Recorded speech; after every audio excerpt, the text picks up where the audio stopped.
Então, nós já vamos iniciar. Boa tarde para todo mundo. Nós vamos iniciar a nossa conversa sobre as questões técnicas do manejo da lavoura de café, né?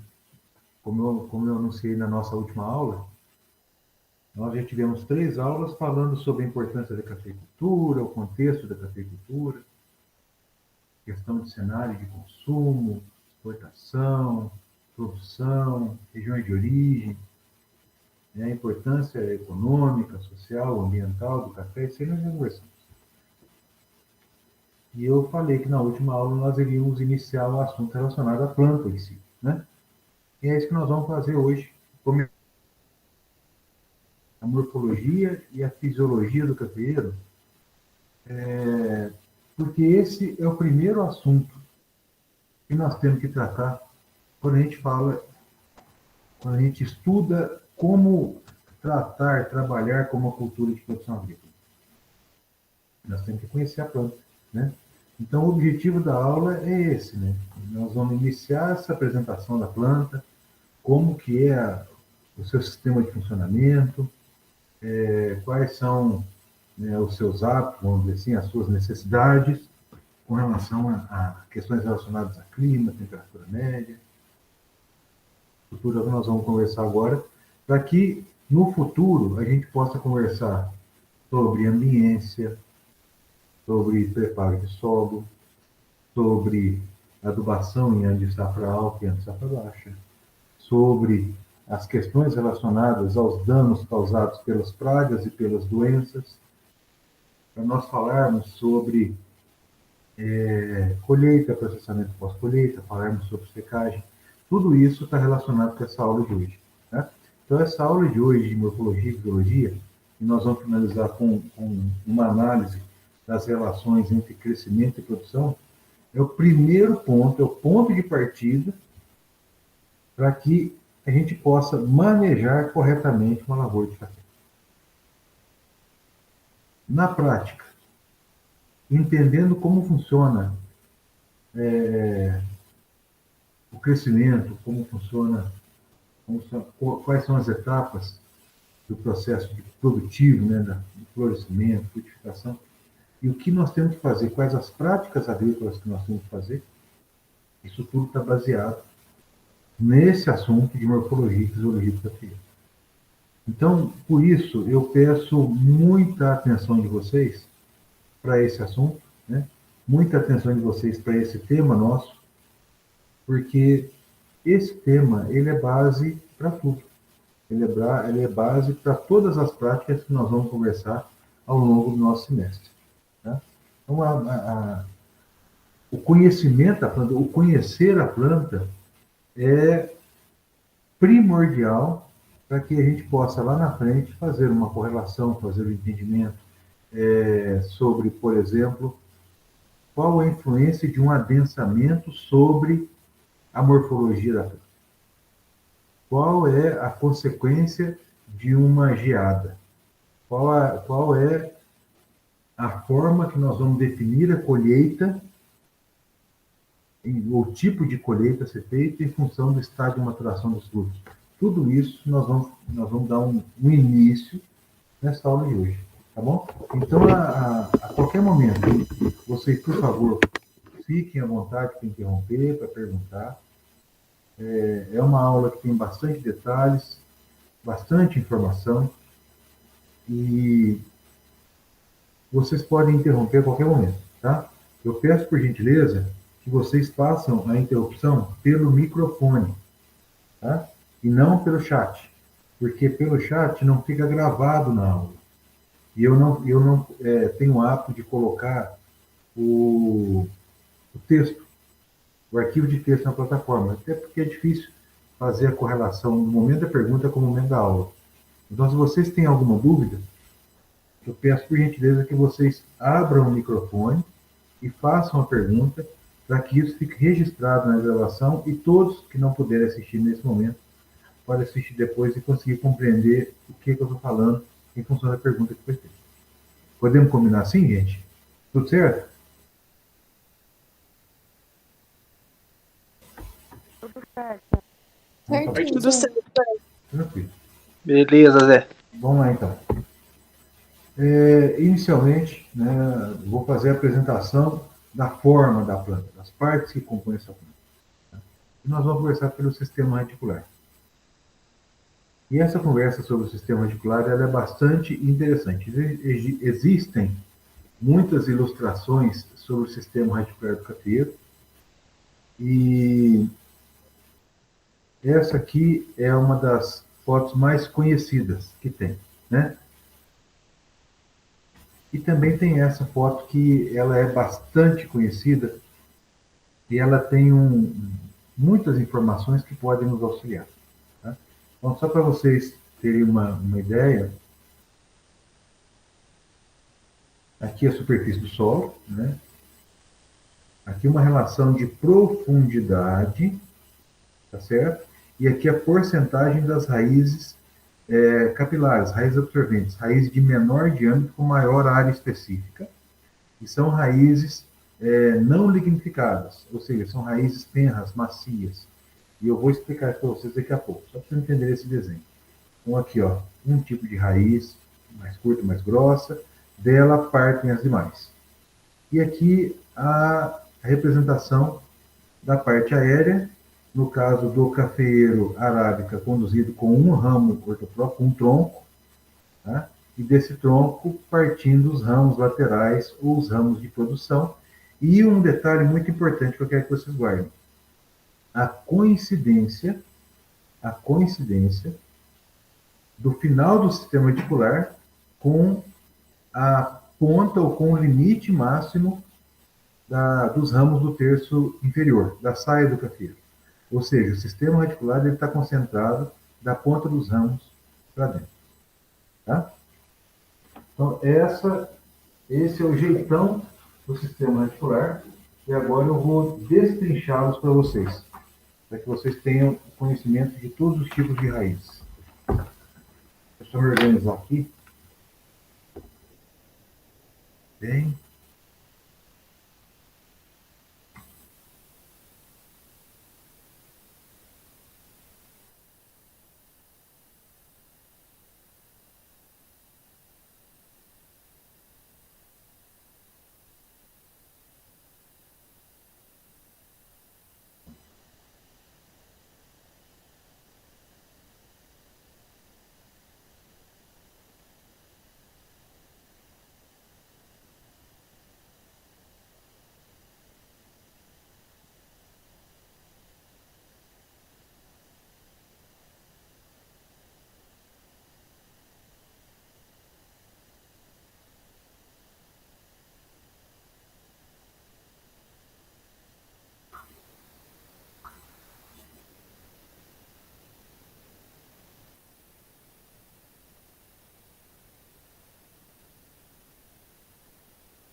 Superfície do solo, SS.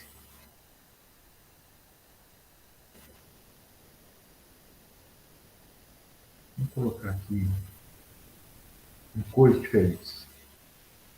A primeira raiz que eu quero apresentar para vocês é essa raiz chamada raiz pivotante.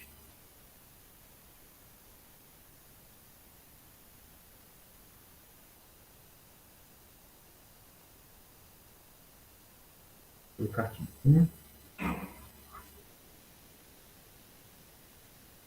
Pivotante. Essa raiz pivotante está apresentando ela, tá? Essa raiz pivotante, ela é a raiz chamada principal, tá? Ela tem características muito importantes. A primeira é que ela é a raiz que já vem formada no embrião. Nos primórdios do sistema radicular da parte aérea, essa raizinha já está lá. Tá? A radícula e o caulículo, a radícula origina a raiz pivotante. E essa raiz pivotante, ela tem algumas características. Primeiro, ela é uma raiz mais curta e lignificada, mais grossa. Tá? Eu até tenho ela aqui. Só um minutinho que eu vou pegar daqui a pouco, esqueci de pegar.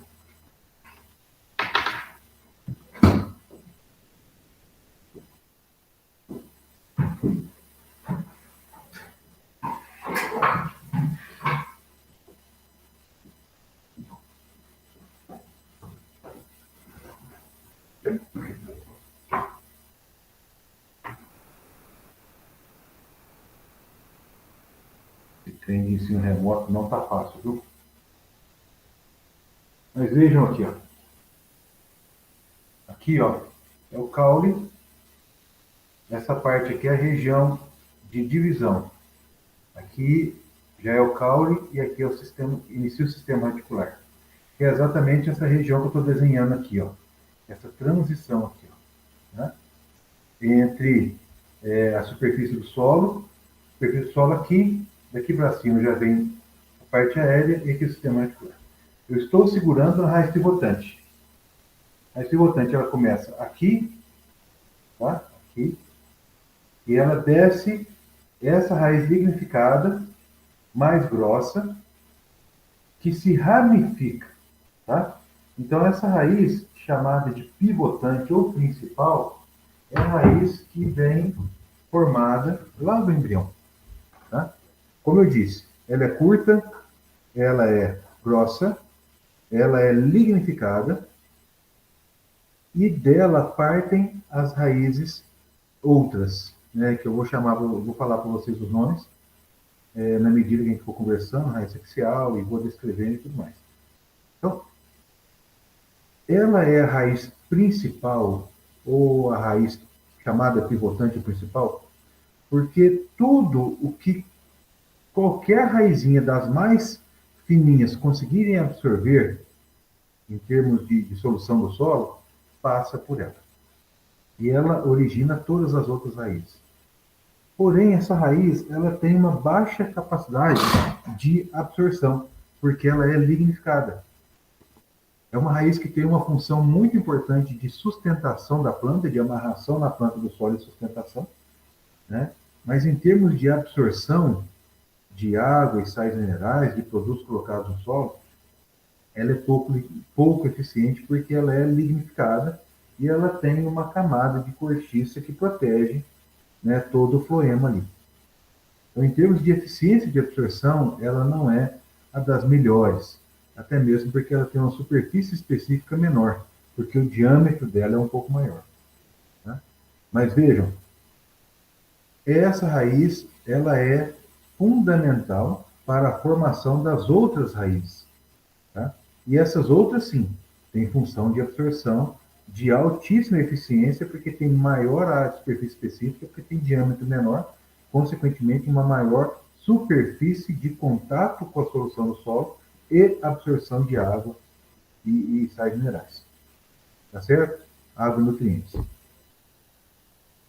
Então, só para poder reforçar, essa raiz atinge em torno de 50 centímetros de profundidade. Então, voltando aqui ao exemplar de raiz que eu tenho aqui, ó. Voltando ao exemplar, olha aqui, ó. A raiz começa aqui, mais ou menos aqui, tá? E ela vem até aqui embaixo, mesmo assim aqui embaixo ela foi quebrada. Ela tinha mais um tanto de raiz para baixo. Isso aqui vai dar em torno de 50 centímetros. Por isso, é necessário se fazer o preparo do solo com um sulco de 50 centímetros, entre 40 e 50 centímetros, para que essa raiz tenha um volume de solo movimentado, corrigido, adequado, para que ela possa se desenvolver adequadamente. Que é isso que nós precisamos que aconteça no primeiro ano, nos primeiros anos de crescimento dessa lavoura de café. Tá? Alguém quer fazer alguma pergunta, gente? Não, Zé, tranquilo. Beleza. Então vamos agora seguir. Vou fazer aqui um desenho de verde. A raiz verde, eu vou colocar de verde, ela se chama raízes axiais. As raízes axiais, o S feio, 6 a 8 raízes. As raízes axiais, elas são formadas a partir da pivotante.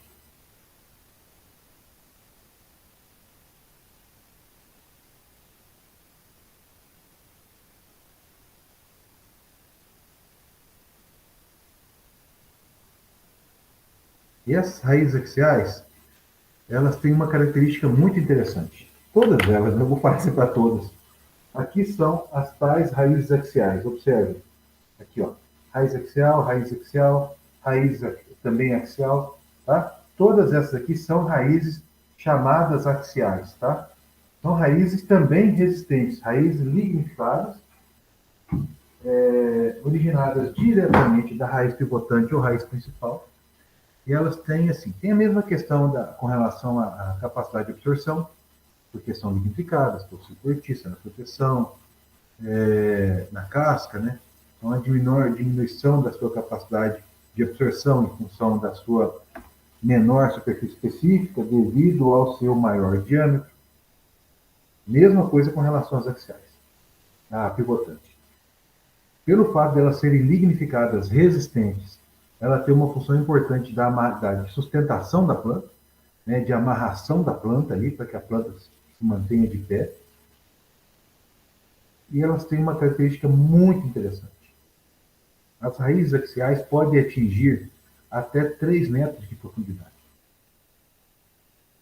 Em média, em torno de 1,5 m a 2 em um solo profundo sem impedimento físico.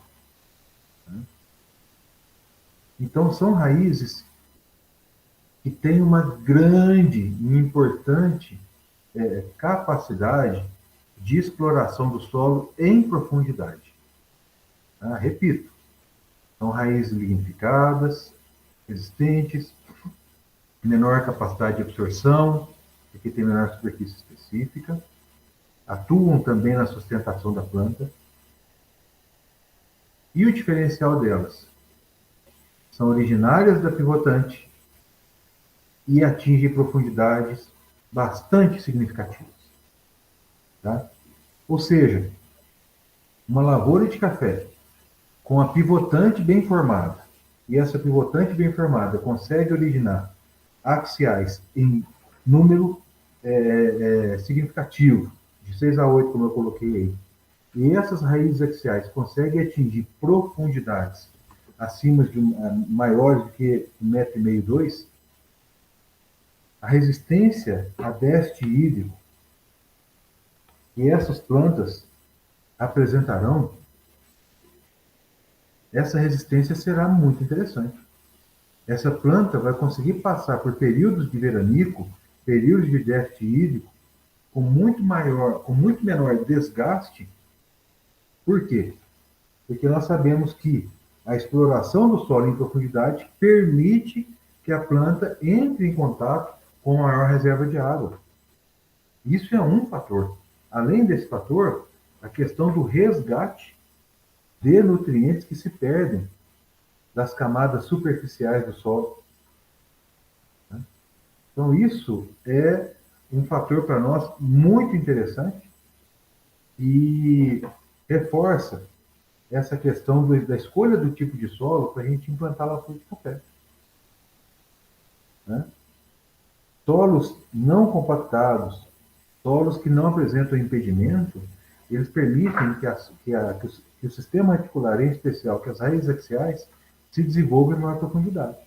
E, consequentemente, a planta, né, apresentará um comportamento, uma capacidade produtiva muito maior. Tá? São características dessas raízes chamadas axiais, como eu disse para vocês. Agora eu vou desenhar, primeiro eu vou apagar uma aqui que eu fiz a mais. Essa aqui eu vou apagar, eu quero usar esse espaço aqui.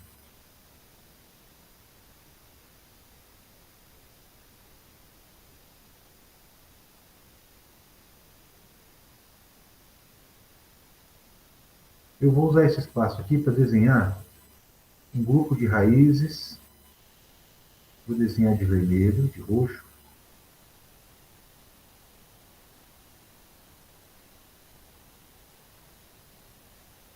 Essas raízes vou chamar de número 3. raízes da placa superficial.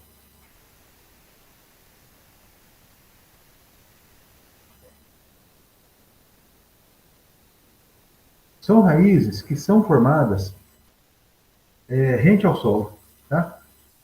São raízes formadas de rente ao solo. Simbologia aqui do ramo de café.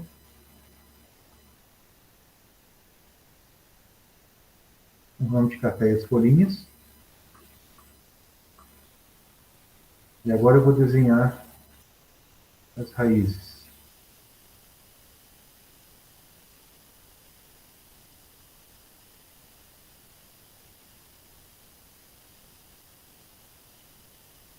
Essas raízes, elas se localizam rente ao solo.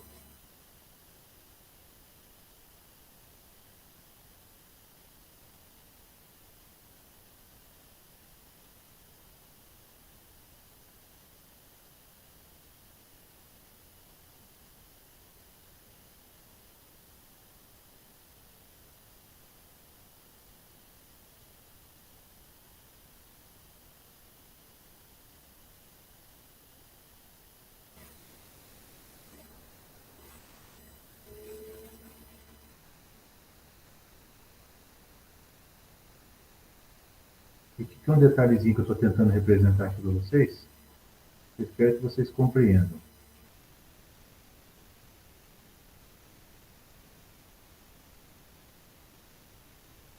Naquele desenho anterior que eu fiz, que eu mostrei da planta de café, lá fala do sistema reticular da planta de café, lá fala que em torno de 90% do sistema reticular, ele está até 30 centímetros.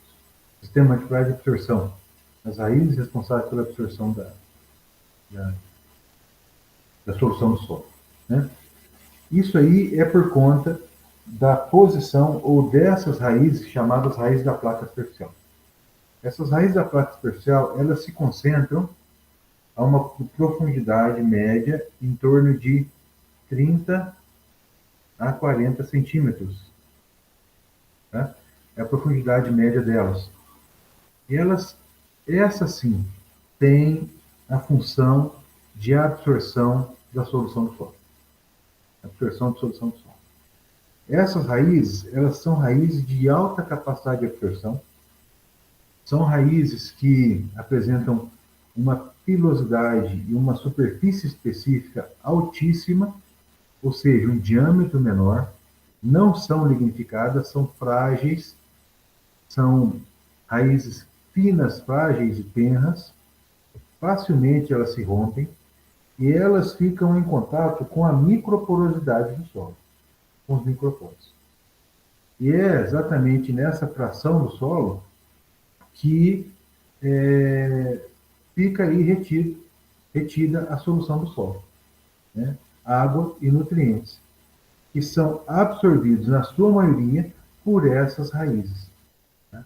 E uma questão muito interessante, essas raízes, elas se concentram rente ao solo, a uma profundidade de 30 a 40 centímetros, e esse solo é o horizonte A, não é isso? Esse solo é a fração do solo que tem maior concentração de matéria orgânica. Então, a função desses caras aí é realmente suprir a planta em nutrição, em água e nutrição. Nutrição em especial, porque a água, as raízes da placa superficial, elas têm condições de fazer isso.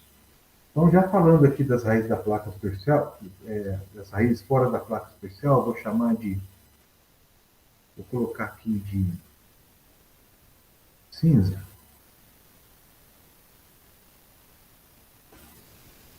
Já vou falar das duas ao mesmo tempo.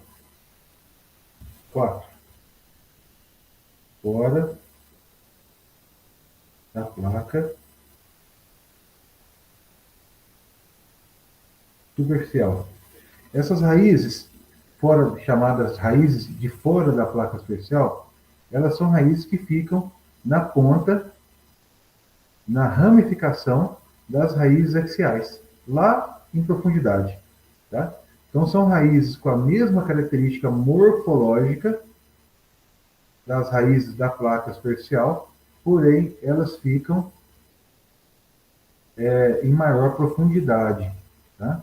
Então, aqui eu estou fazendo uma analogia, um desenho, um esqueminha dela aqui, mas vocês entendam o seguinte: à medida que as raízes axiais vão se distanciando da raiz pivotante, à medida que essas raízes aqui, ó, axiais verdes, vão se distanciando da raiz pivotante e aprofundando no solo, menor fica o seu diâmetro. E aí elas vão se ramificando. À medida que elas vão aprofundando, elas vão se ramificando. Uma raiz se divide, bifurca, ela vai se dividindo, e a ponta dessas raízes é formada por essas raízes chamadas de fora da placa superficial.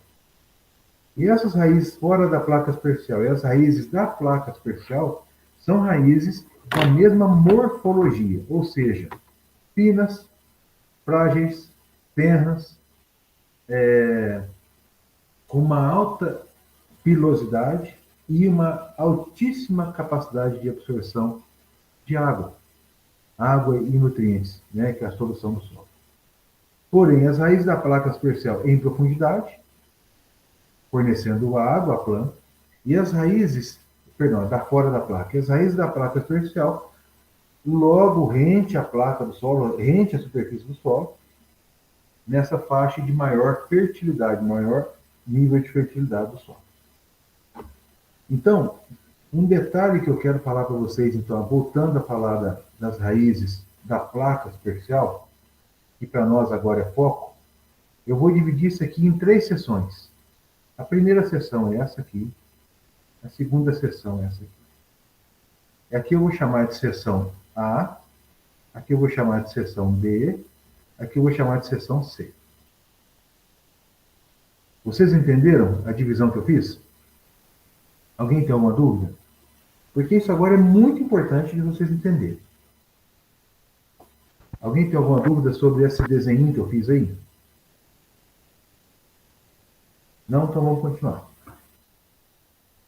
Deixa eu só pegar aqui um apontador. Como é que eu faço para apontar melhor? Aqui com o lápis. É melhor vocês verem o lápis? Não. O lápis é melhor vocês enxergarem, não é? Dá pra ver sim, Zé. Ou o cursor mesmo? O cursor está ali agora. O lápis é melhor ou que jeito que está agora? Com lápis dá pra ver mais fácil. Tá, então eu vou fazer com lápis. Então eu quero falar para vocês agora do A. Tá? O que é esse fragmento A? O que é essa seção A? Essa seção A, eu dividi as raízes da placa superficial em 3 seções. Seção A, seção B e seção C. A seção A, ela é formada por raízes da placa superficial que estão mais próximas da pivotante. Essas raízes da placa superficial mais próximas da pivotante são raízes da placa superficial com alta capacidade de absorção. Porém, elas têm um diâmetro um pouco mais grosso. Tá? Aqui, ó, por exemplo, eu tenho aqui um exemplo dela. Aqui, ó. Vocês estão vendo isso aqui? Ó? São raízes da placa superficial. Essa aqui até uma já quebrou. Raiz da placa superficial. Tá? Que se originaram da primeira porção de uma raiz axial. Eu estou segurando a pivotante, e aqui é uma raiz axial que originou essas raízes da placa superficial. Essas raízes elas têm que caminhar horizontal. Então, essas raízes aqui são raízes da placa superficial, porém, elas apresentam uma certa resistência e uma certa lignificação. Nada que se compara à resistência da pivotante ou das axiais. Mas elas são raízes que podem atingir até 1 a 2 milímetros de distância. Então, pensa num centímetro, 1 a 2 milímetros de diâmetro. Tá? E à medida que essas raízes vão se distanciando daqui da pivotante, que elas vão se distanciando, ou seja, a seção A é formada por raízes da placa superficial com um diâmetro um pouco maior, de 1 a 2 milímetros, e que à medida que essas raízes vão se distanciando da pivotante, elas vão se ramificando. Então, falando agora da seção B, A seção B ela é formada por raízes da placa superficial com alta capilaridade. Então, é a porção de raízes mais finas que tem na planta. Ou seja, as raízes com maior capacidade de absorção. E essas raízes, elas estão em grande volume, ocupando um grande volume de solo, presente na microporosidade. Por que eu digo isso? Essa porção B, ela é formada por raízes realmente capilarizadas, em grande volume. Tá? Aí que está a boca da planta. Verdadeiramente, fala assim, onde que está a boca da planta? A boca da planta é essa seção B, das raízes da placa superficial. E partindo aqui para a projeção, percebo aqui que há uma coincidência da ponta do ramo com esse risquinho aqui, ó. E aí nós vamos falar agora desse grupo C. Esse grupo de raízes da placa superficial dessa seção C, seção 3, são aqueles caras que querem explorar novas áreas, explorar novo solo. Então vocês percebam que aqui são raízes mais compridas e mais grossas, mesmo sendo da placa. Aqui tem uma ramificação muito grande, um volume grande de raízes mais finas em relação à seção A. E a seção C são raízes que estão tentando conquistar novo solo. Mas é um baixo volume de raízes. Não é assim? Vocês conseguiram captar esse esqueminha pelo desenho?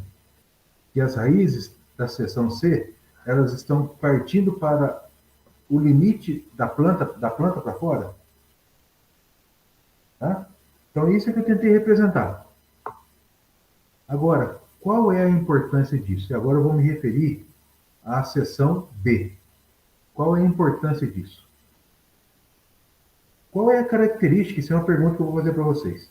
Qual é a característica desse solo onde estão localizadas as raízes da placa superficial? Qual a característica desse solo? Com relação à temperatura, umidade, teor de matéria orgânica, fertilidade? Alguém pode me responder? É um solo mais quente ou mais frio? Mais úmido ou mais seco? Mais duro ou mais macio?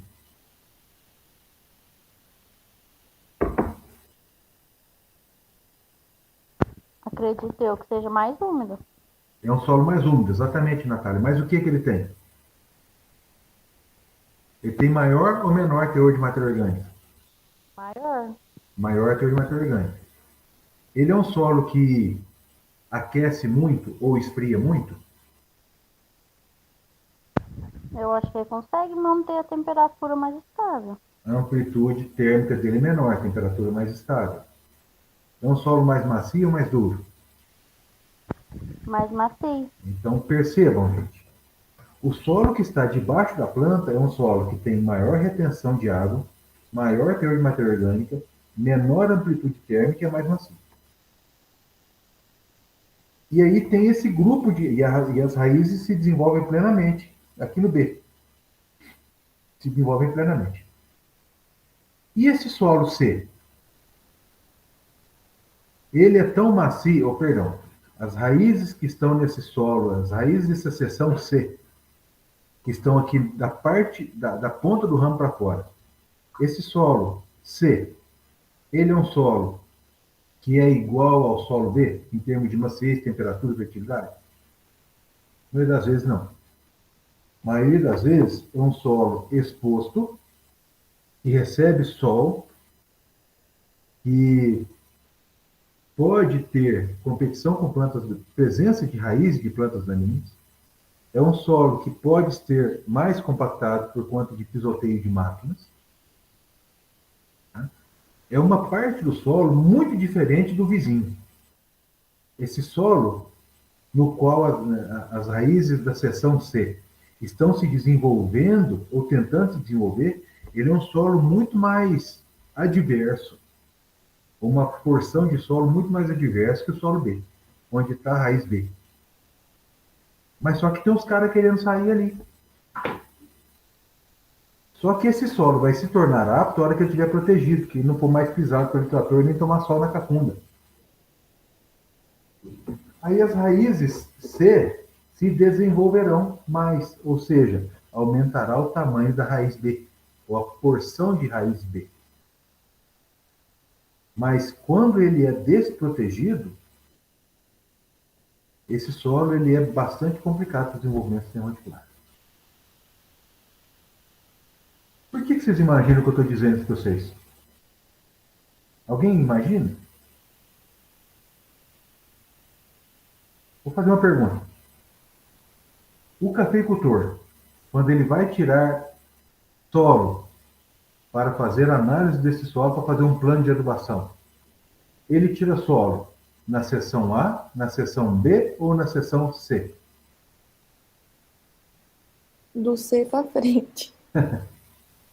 Então vocês entenderam aonde eu quero chegar com vocês. Os produtores, na maioria das vezes, infelizmente, eles retiram terra. Deixa eu colocar aqui no papel. Eles retiram terra aqui, ó. E isso é um problema gravíssimo. Porque essa porção do solo aqui, de fora da planta, é um solo que tem um comportamento diferente em relação ao sistema radicular da planta.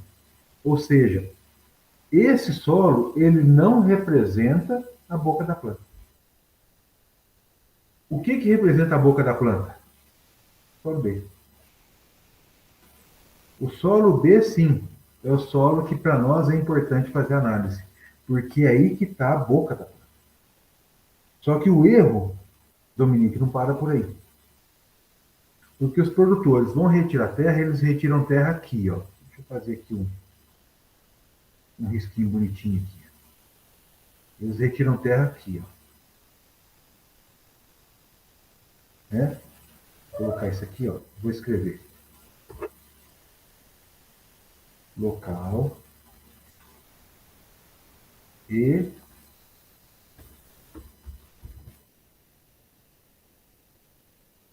equivocado de retirada de solo para análise. O local correto é aqui, ó. Esse é o local correto. Essa fração tem que ser analisada. Porque quando se faz a retirada do solo dessa porção C, nós temos um solo que não tem raízes suficientes para fazer a absorção. Nós temos um solo que não representa a boca da planta.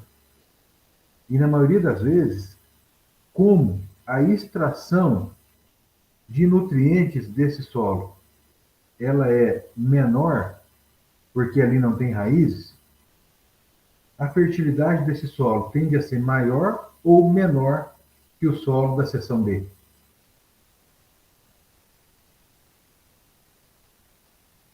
Quer que repete a pergunta? Quando a gente compara a fertilidade do solo, que está nessa faixa C, com a fertilidade do solo que está na faixa B, considerando que na faixa B nós temos raiz e tem extração, e na faixa C nós não temos raízes, o cafeeiro não tem raiz, e a extração é menor, em qual porção do solo a fertilidade tende a ser maior? No C. Exatamente. Exatamente. E qual a consequência disso num plano de adubação? Adubação faltando, tipo, não aplica o que precisa. Por duas vezes. Por duas vezes. Veja o seguinte. Olha o raciocínio da Júlia. Se no C não tem boca para retirar, sobra mais. Aí o produtor vem e tira terra. No que ele tira terra e leva para o laboratório, a análise vai acusar que o teor de nutrientes desse solo é alto, porque não tem raiz para tirar. E aí, tendo essa análise, quem vai fazer a recomendação, seja um tecnólogo, seja um técnico, seja um agrônomo, quem vai fazer essa recomendação vai utilizar uma análise de solo com alto teor de nutrientes e baixa acidez. Porque se não tem absorção, não tem liberação de hidrogênio. Então a acidez ela tende a ser menor. O pH tende a ser mais elevado. Ou seja, nesse ponto aqui,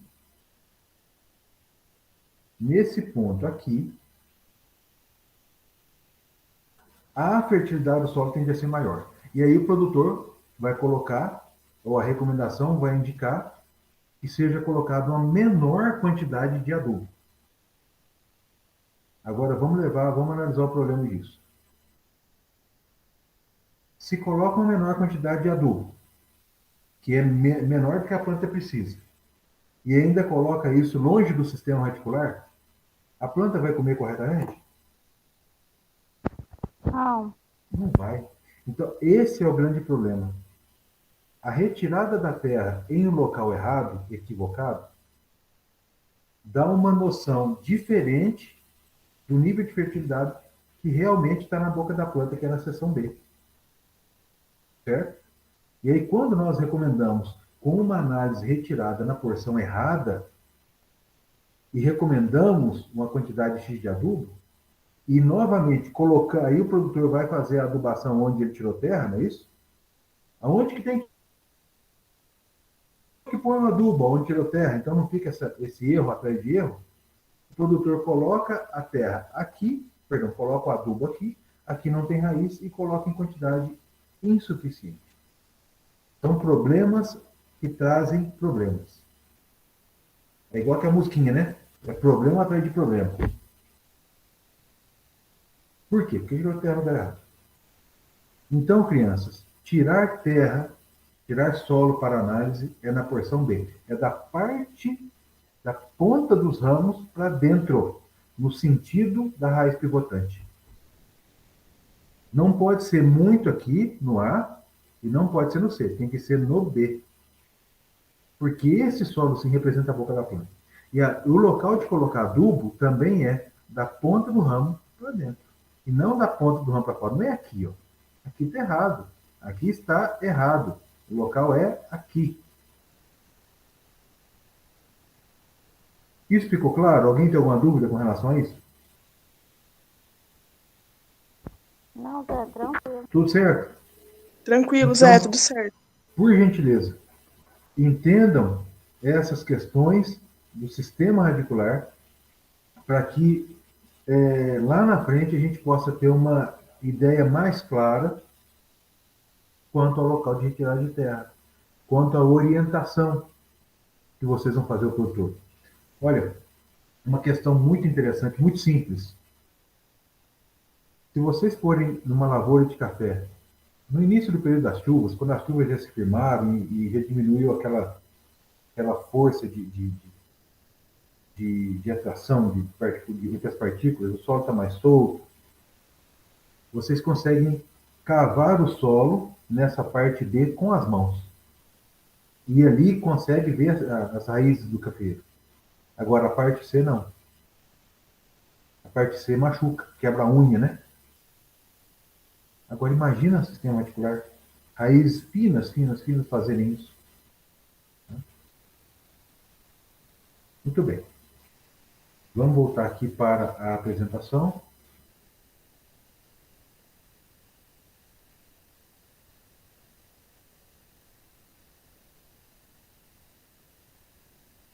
Recapitulando. Então aqui é uma outra simbologia, aquela primeira que eu falei para vocês, que traz a raiz pivotante, as raízes pivotantes dividindo nas axiais, e as axiais se subdividindo até atingir uma profundidade maior, tá?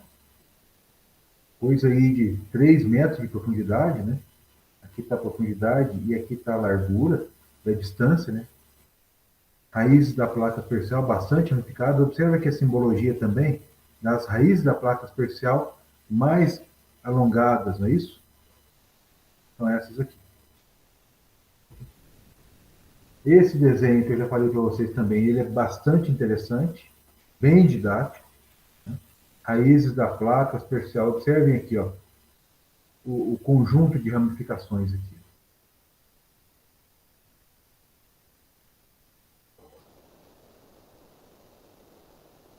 Seção A, seção B, seção C, né? Isso aí mostrando para nós também essa divisão. E aqui a questão da profundidade, né? Que eu já tinha falado. E eu quero mostrar para vocês algumas fotos de anormalidades do sistema reticular. A primeira foto é uma foto que foi enviada para mim pelo Gladstone da EPAMIG, né, coordenador da parte de café da EPAMIG, produtor rural também, Gladstone Rodrigues de Carvalho. É um café, uma planta de café que foi plantada em solo compactado. Então vocês percebam aqui. Aqui ó, é onde estava a superfície do solo. Aqui o sistema reticular inicia e aqui já é a parte aérea. Uma planta com 2 anos. Olha a raiz pivotante aqui. Ó. Acompanha o pointer aqui. A raiz pivotante é essa. O solo compactado nessa profundidade, coisa de 20 centímetros, né? 20 centímetros é o que a grade corta. Fez um sulco raso, ou uma cova rasa, e a raiz pivotante não conseguiu se aprofundar. Qual a consequência disso? Um sistema radicular mal formado, com pouca ramificação, com pouca quantidade de raiz da placa superficial, baixa capacidade de absorção de água e nutrientes, e uma planta que com 2 anos morre. A hora que precisa mesmo de sistema reticular absorver água, para passar um veranico, ou para aguentar uma florada que veio, segundo para terceiro ano, essa planta morre. Seca de ramos, cercosporiose, fruto xoxo, ferrugem, tudo quanto é problema vai acontecer nessa planta. Por quê? Porque o sistema reticular não consegue suprir a demanda dela. Né? Situações dessa também levam a tombamento. A planta não consegue se sustentar, então ela também tomba. Aí isso aqui, gente, uma questão muito interessante. O problema que essa planta vai apresentar problema é do segundo para o terceiro ano, viu?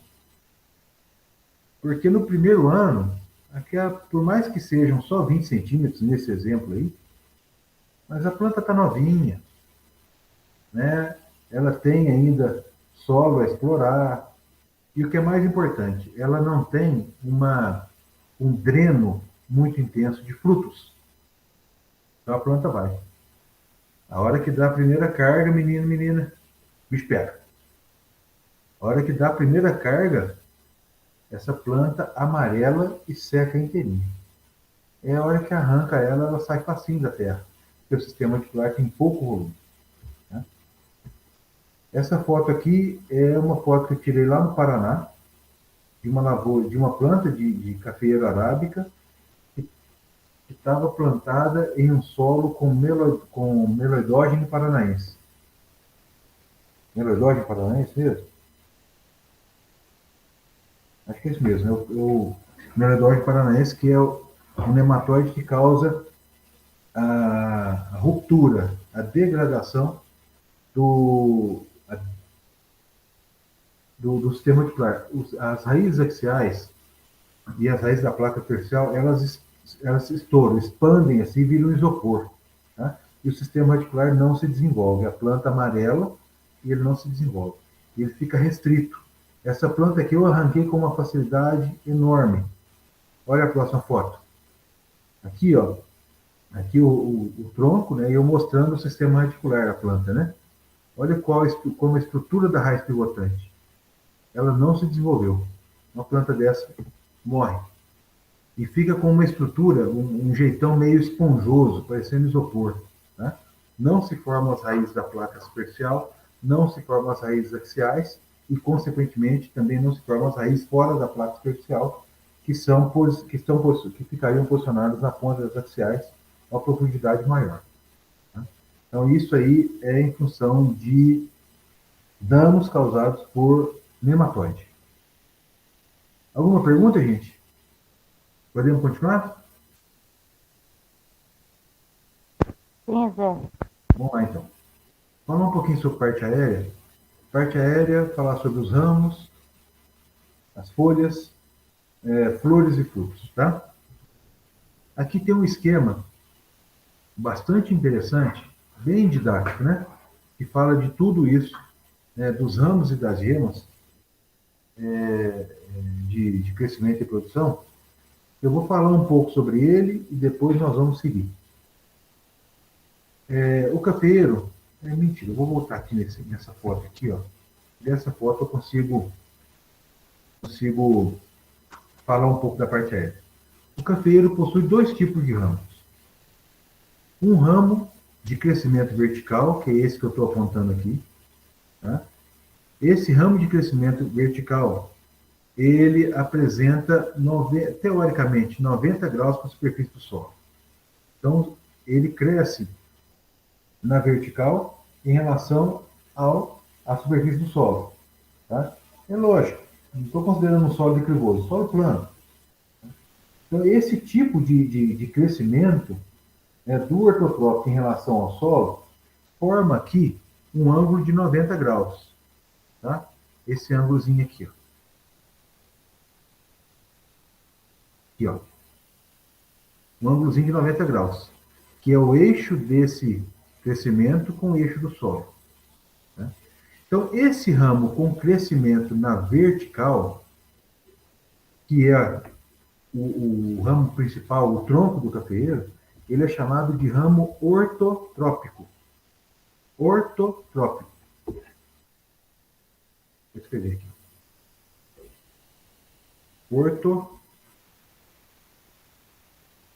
Danado.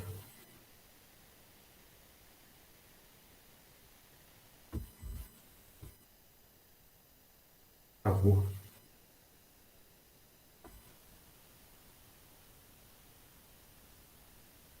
A tecnologia me bate muito. Ortotrópico. Quando a gente separa a palavra ortotrópico, a gente tem aqui crescimento reto, ortogonal reto. Reto por esse ângulo reto. Crescimento vertical. E esse aqui é o tronco. E do ramo ortotrópico, são originados os ramos laterais, tá? Que são esses aqui, ó. Ramo lateral, ramo lateral, ramo lateral. E esse ramo lateral, ele é derivado do ortotrópico. E esse termo, né, de derivação de ramos, ele é muito interessante. Quando a gente pensa, por exemplo, quem é músico vai entender esse termo. Já ouviram falar um termo que é plagiar uma música? Alguém já ouviu falar nisso? O que é plágio? O que é o ato de plagiar? Copiar. Copiar. Algo já foi. Então significa que uma música que é plagiada da outra é uma música que foi copiada de outra. Ou uma parte dela foi copiada de outra. Então, em termos de música, né, o plágio, ele se restringe até o não plágio, até 7 compassos, né? A partir de 7 compassos é plágio. No caso do café, o ramo lateral, que é derivado do ortotrópico, ele se chama plagiotrópico. Crescimento derivado. Crescimento derivado. De quem? Do horto. Então, são dois tipos de ramos. Ramo ortotrópico, de crescimento vertical, que é o que nós conhecemos como tronco do cafeeiro. Esse ramo ortotrópico, ele é lignificado, grosso, resistente, né? Ele é a sustentação da parte aérea, ele pode atingir até 2,5 metros, até 3,5 metros, dependendo da cultivar. Se for uma planta de porte alto, se for uma planta de porte baixo, 2,5 metros. E desse ramo ortotrópico surgem os ramos de produção, que muita gente chama de ramo lateral. E tecnicamente falando, vamos dizer assim, agronomicamente falando, nós, na nossa linguagem agronômica, se chama ramo plagiotrópico. Nós não vamos falar para o produtor, o ramo ortotrópico do seu café. Não, o tronco do seu café. O ramo plagiotrópico da sua lavoura. Não. Os ramos de produção. Mas vocês entendam o que é ramo ortotrópico e o que é ramo plagiotrópico. Isso é muito importante para que a gente possa discutir futuramente, que cada um deles tem as suas características diferentes. Tá? O ramo ortotrópico é o tronco e o ramo plagiotrópico são os ramos de produção que são originados no ramo ortotrópico. E existe uma questão muito interessante. Os ramos plagiotrópicos, eles são sempre aos pares, ou seja, é um ramo para cada lado. Então, cada nozinho tem um ramo para cada lado. E existe uma questão muito interessante no crescimento desses ramos. Os pares, os nós dos ramos plagiotrópicos, eles crescem com uma torção de 60 graus. Ou seja, eles crescem assim, o primeiro par de ramos nesse plano, o ortotrópico aqui, um ramo para cá e um ramo para cá. O segundo par sobe e tem um giro de 60 graus. O terceiro, mais 60 graus. E o quarto, mais 60 graus. Ou seja, esses ramos eles vão apresentando torção de 60 graus, de forma que o crescimento dos ramos, ou surgimento dos ramos plagiotrópicos, acontecem na forma de uma espiral ascendente. E por que isso acontece? Por que isso é benéfico para o cafeeiro, gente? Qual é a importância de se conhecer isso?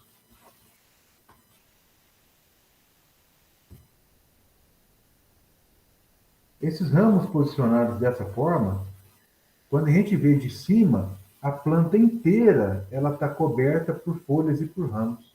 Porque esses ramos crescendo, rodando, eles vão se auto-sombreando. Porque o primeiro é a 0, o segundo é a 60, o terceiro é a 120 e o quarto é a 180. Ou seja, há uma sobreposição e eles vão girando 360 graus.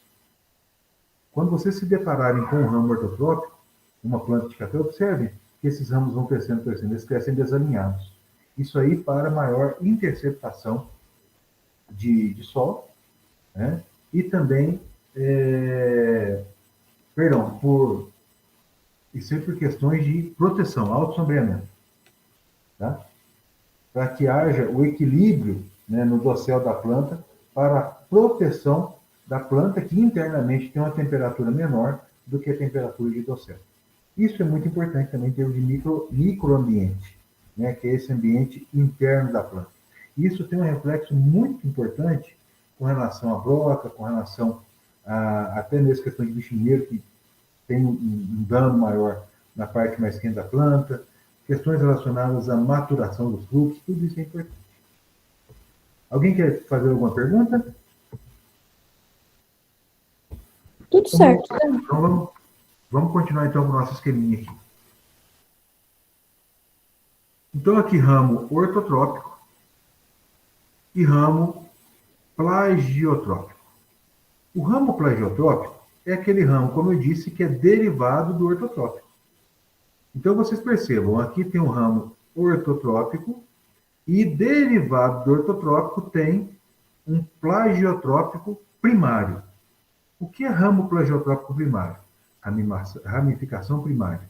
É o ramo plagiotrópico que é desenvolvido a partir do ortotrópico. Ou seja, ramo plagiotrópico primário é o cara que vem do ortotrópico. Por que isso? Porque existe o ramo plagiotrópico secundário, que é aquele que nasce, que se desenvolve a partir do ramo plagiotrópico primário. E existe o ramo plagiotrópico terciário, que é aquele que se desenvolve a partir do ramo plagiotrópico secundário. Isso vai acontecendo, tá? A planta cresce nesse sentido.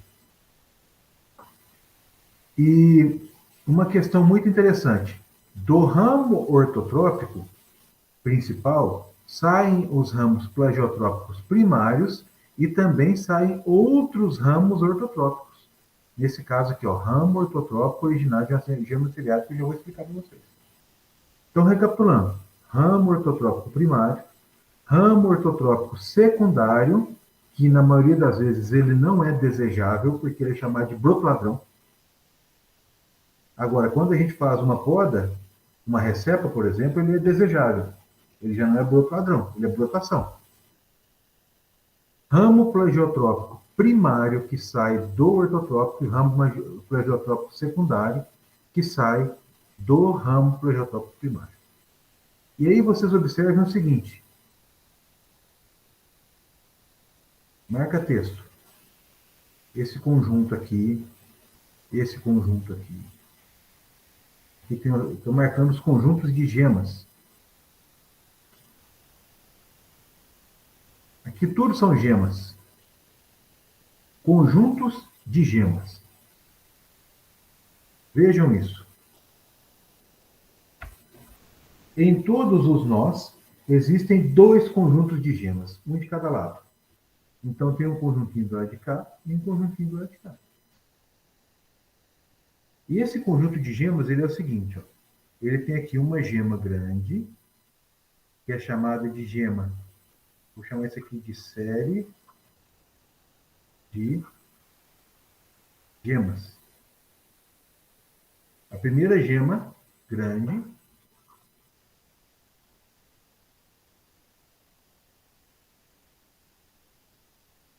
que é chamada gema cabeça de série. E essa sequência aqui é chamada de gema seriada. Gemas seriadas. Tudo isso aqui, ó, se chama série de gemas. Ou seja, em todos os nozinhos da planta, seja no ramo ortotrópico, seja no ramo plegiotrópico primário, plegiotrópico secundário, plegiotrópico terciário, que seja, em todos os nós existe uma série de gemas de cada lado. E essa série de gemas, ela é formada por uma gema maior, bem desenvolvida, chamada gema cabeça de série, e embaixo, ou logo abaixo, essa série de gemas ela é composta por 6 a 10, e tem gente que fala em 15, tem gente que fala em 8, gemas seriadas, que são gemas menores. Então, aqui onde eu marquei de amarelinho, ó, aqui, tudo tem gemas. Tudo tem gemas. São os nós. E aqui também. Ah, já marquei aqui. E vocês percebam que tem de um lado e tem de outro. E aí vem uma questão muito importante que eu quero falar para vocês sobre essas gemas. Gema cabeça de série em ramo ortotrópico, esse aqui, produz ramo plagiotrópico. Vai começar uma confusão. Guardaram isso? Série de gemas em todos nós. A gema maior é a cabeça de série e as gemas menores são as seriadas. Vejam o seguinte. Aqui, ó, nesse esqueminha aqui embaixo, aqui, ó, vocês estão vendo as gemas seriadas, está sinalizando aqui, e aqui também tem as gemas seriadas. Tá certo? Essas gemas seriadas de cá e de cá, elas originam ramos. Daqui a pouco eu defino. Vocês percebam o seguinte, aqui, ó, tem o ramo aqui plagiotrópico, e aqui não tem gema seriada. Aqui em cima tem uma gema seriada, e de cá não tem, porque aqui tem um ramo. E esse desenho, ele é didático, ele é bastante completo, porque ele traz também a função dessas gemas. Tá? É o que nós vamos fazer agora. Até aqui, alguém quer fazer alguma pergunta? Vamos continuar. Então, quer fazer, Giovanni? Quer abrir Não, o Zé. microfone? Não, tá tranquilo, Zé. Beleza, filho. Vamos continuar aqui então. Então vamos lá, tabelinha, ó. Tabelinha. Ramos ortotrópico e plagiotrópico. Gemas, cabeça de série e seriado. Tá? Lembrando que todos os nós, tanto do ramo ortotrópico quanto do ramo plagiotrópico, possuem uma gema cabeça de série, e 8 a 10 seriadas em média. De um lado e do outro. Vamos lá.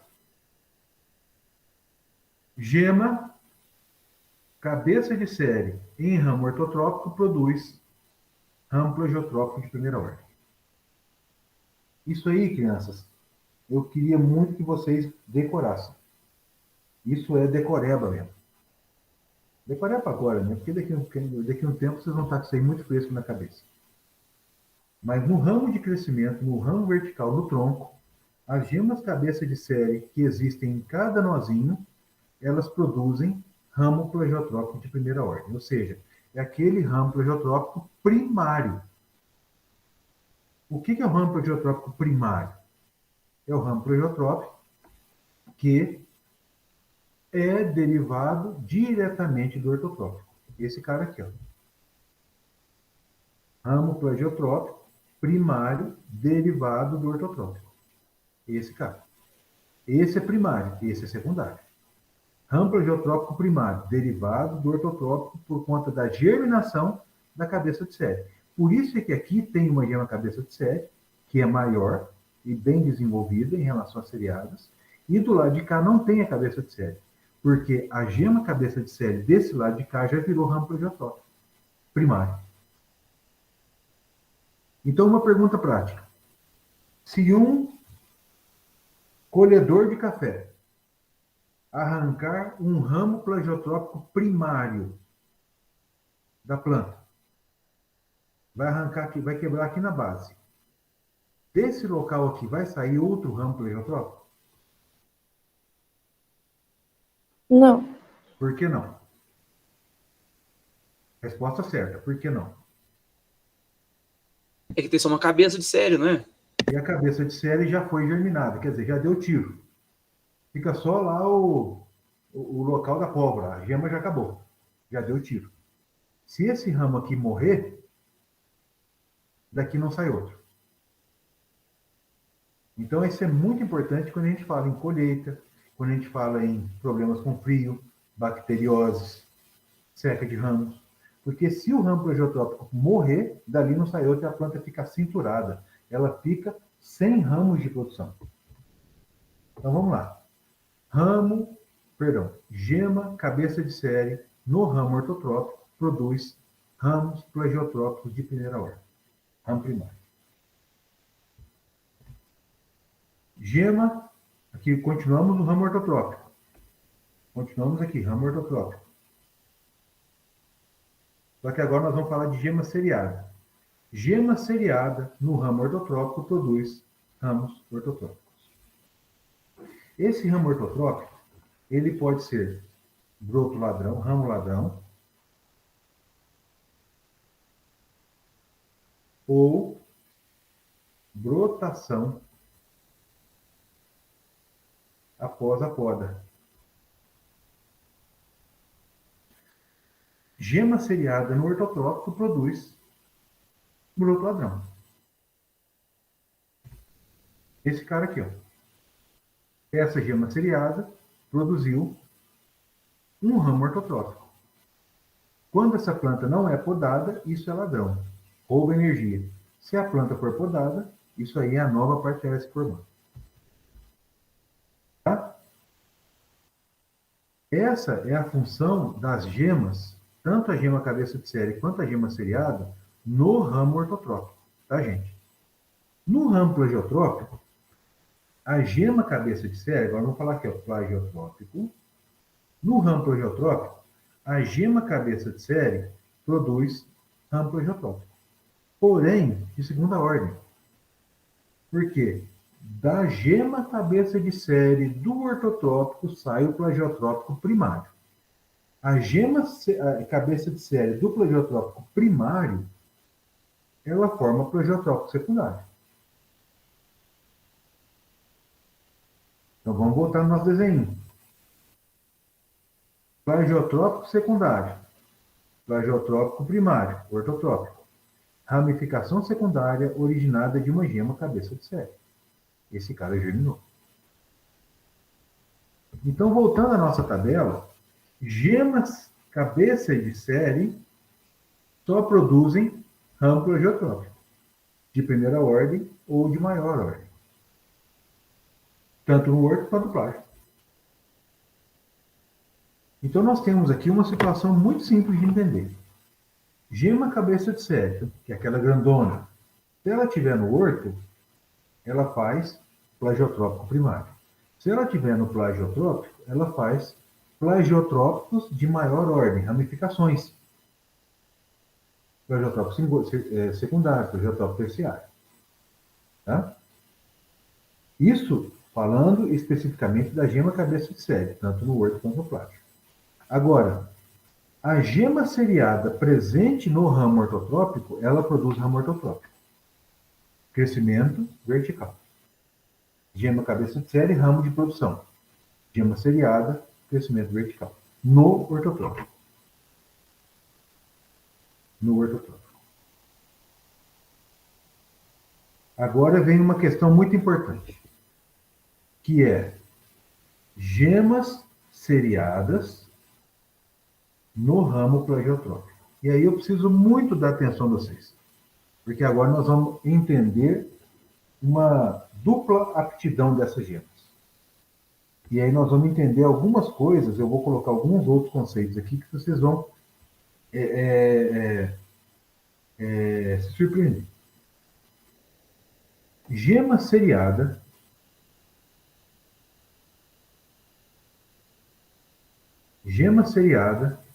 em ramo plagiotrópico, que é o ramo de produção, ela tem dupla aptidão.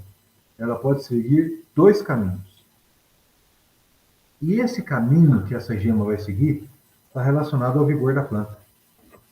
Ou seja, se a planta estiver vigorosa, ela tem um caminho. Se a planta estiver enfraquecida, ela tem outro caminho.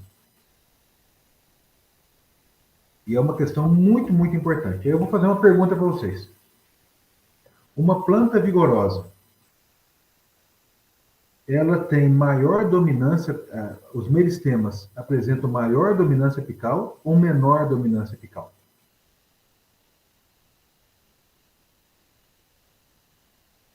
Vou repetir a pergunta. Em uma planta vigorosa, bem nutrida, bem enfolhada, os meristemas de crescimento, meristema apical do ramo ortotrópico, que é a ponta de ramo, meristema apical de ramo plagiotrópico, seja ele primário ou secundário, esses meristemas exercerão dominância apical nesses ramos? Sim ou não?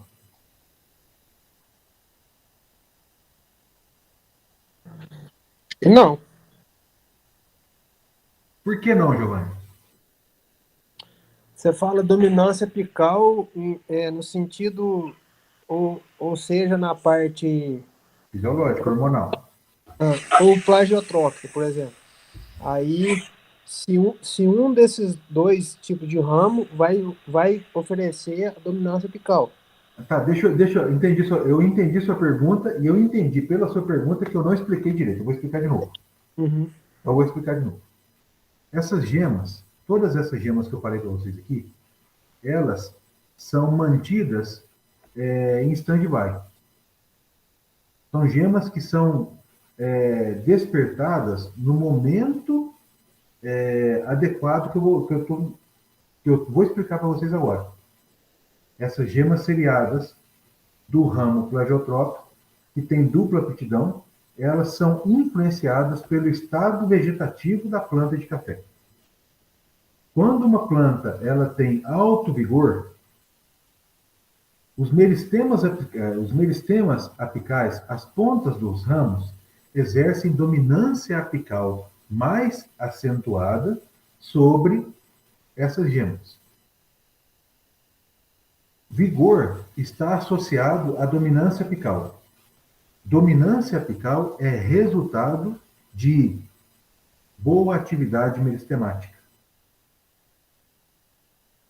Plantas vigorosas possuem meristemas em bom desenvolvimento. E é desses meristemas, né, é dessa parte do ramo que vêm as novas folhas. As folhas do cafeeiro, elas não são originadas de gemas, nem seriada, nem cabeça de série. As folhas, elas vêm do meristema apical. Folha nova de café só sai de ponta de ramo. Então, uma questão muito importante é planta, é vocês entenderem que a planta vigorosa, ela apresenta uma grande atividade meristemática, quer dizer, a planta vigorosa, ela cresce, ela emite folhas, ou seja, a atividade meristemática, ela é plena, ela é máxima, e, consequentemente, apresenta uma elevada dominância apical sobre essas gemas do ramo. Isso vocês entenderam? Isso aí é um fato. Eu estou apresentando essa situação para vocês.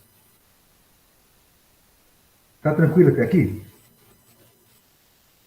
Nessa situação de pleno vigor, a dominância apical é consequência. Tá? Primeiro ponto. E o contrário acontece. Ou seja, plantas depauperadas, plantas enfraquecidas, plantas com problemas nutricionais, planta com seca, planta sentindo calor, planta com excesso de carga, planta com problema de praga e doença, ou qualquer situação que faça a planta estar em um estado de depauperamento, enfraquecida, tudo isso leva a planta ou leva ao meristema apical a diminuir a sua atividade fisiológica. Em plantas enfraquecidas, em plantas depauperadas, a atividade meristemática ela é menor. Em plantas enfraquecidas, o crescimento dos ramos ele é grande ou pequeno? É uma pergunta. Plantas fracas crescem muito ou pouco? Pouco. Pouco. Se cresce pouco, a atividade meristemática ela é alta ou não? Ou pequena? Ela é alta ou baixa? É baixa. É baixa. Isso aí. Vamos acompanhar o resultado, o pensamento. Se plantas depauperadas apresentam uma atividade meristemática diminuída, esse meristema apical também tem diminuído a sua dominância no ramo. Isso é consequência do seu depauperamento. Ou seja, plantas fortes crescem, meristema apical em atividade plena, dominância apical forte. Plantas depauperadas, crescimento meristemático menor, dominância apical fraca. Acompanhar esse raciocínio? Sim. Alguém tem alguma dúvida? Isso é uma coisa natural. A dominância apical, ela é resultado de atividade fisiológica, é equilíbrio hormonal. Plantas vigorosas apresentam uma elevada dominância apical pelo seu meristema apical dos ramos. E isso leva para nós a entender essa dupla aptidão da gema seriada, do ramo plagiotrópico. Em situações que a planta está fraca, em situações que a planta precisa se fortalecer, em situações que as plantas estão depauperadas, a dominância apical é alta ou baixa? Baixa. Baixa, é isso aí. Quando a dominância apical é baixa, significa que a planta está fraca e ela precisa se fortalecer, não precisa? Isso é consequência. A planta precisa se fortalecer. Ela precisa se reequilibrar. Ela precisa fazer fotossíntese. Ela precisa de injeção na veia. Ela precisa de reserva de fotoassimilados. Numa situação dessa, a gema seriada dos ramos plagiotrópicos produzem ramos plagiotrópicos de segunda ordem e acima. Em plantas depauperadas, a gema seriada do ramo plagiotrópico vai produzir ramo. E da ponta do ramo sai, do meristema apical do ramo plagiotrópico, vem as folhas. Ou seja, a planta está depauperada e a informação fisiológica dela é gema seriada do ramo plagiotrópico. Produza ramos. Porque do meristema apical dos ramos vem as folhas. E com as folhas vem a fotossíntese. E aí sim, a recuperação fisiológica dessa planta. Compreenderam isso? Plantas depauperadas, meristema apical degradado, enfraquecido, dominância apical enfraquecida, baixa, a gema seriada do ramo plagiotrópico vai produzir ramo plagiotrópico.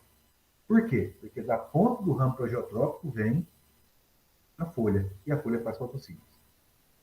E aí a planta que está depauperada se reequilibra. A planta que está depauperada tem folha.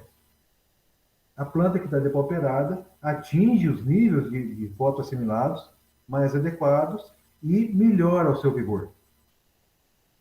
E quando ela melhora o seu vigor, quando ela começa a crescer, atividade meristemática alta, a dominância apical dos ramos plagiotrópicos, a dominância apical exercida pelos meristemas apicais nos ramos plagiotrópicos, ela é maior ou menor?